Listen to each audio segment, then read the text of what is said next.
In this video, we're going to go over the invoices section of the Swoop website. As you see here at the top, you have new sent invoices, and it will load, and then invoices that you've marked paid eventually.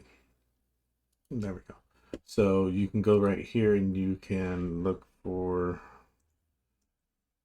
your Giro account or Swoop account. We don't really filter by that. You can also set some date ranges here, or you can search specifically for pretty much anything. Normally you'd be searching for a job ID or a PO number.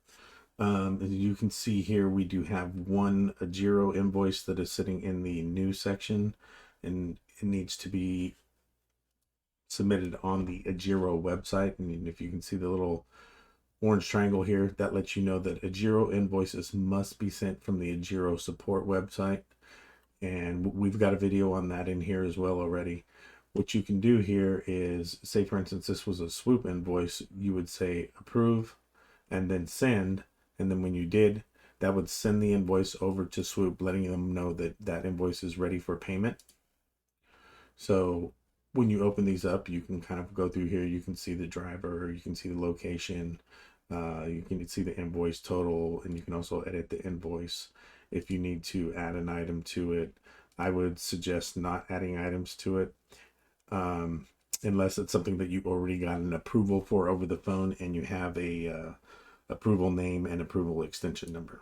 So I'm not going to submit this one yet because I still have some work to do on this, but that's that process there. And then over here in the sent jobs, you can see all the jobs that you've sent over that haven't been paid yet. So you need to either mark them as paid once they've been paid, or if they say under review, then that means they're reviewing them because there was probably some charges added to them. Like this one here had deadhead mileage added to it, and we have the approval information here, and they have to review every one of those. Then once they are reviewed and they're approved, they'll say approved. And then once they get paid, the option to mark them paid will show up as well. Now these ones have been paid already, so you can see that I can mark them paid. We've got some housekeeping that needs to be done here. And then also you'll see on the Giro specific ones here that say Giro, they say mark as paid as well because they don't process through here. So when you send them over, they literally go to, mark as paid. Once you have marked them as paid, you'll go over here and you'll be able to see the invoices that you have that have been paid, and you can see the invoice amount and the balance. It's marked checked as paid. You can go into it. You can back this up and move it back to new if you wanted. I would not suggest doing that because it just creates a cluster.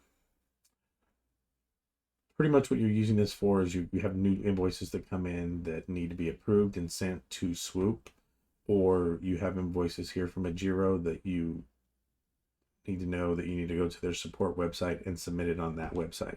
And like I said, I think there's a video in here somewhere on how that works as well. We're going to move on to the next one now.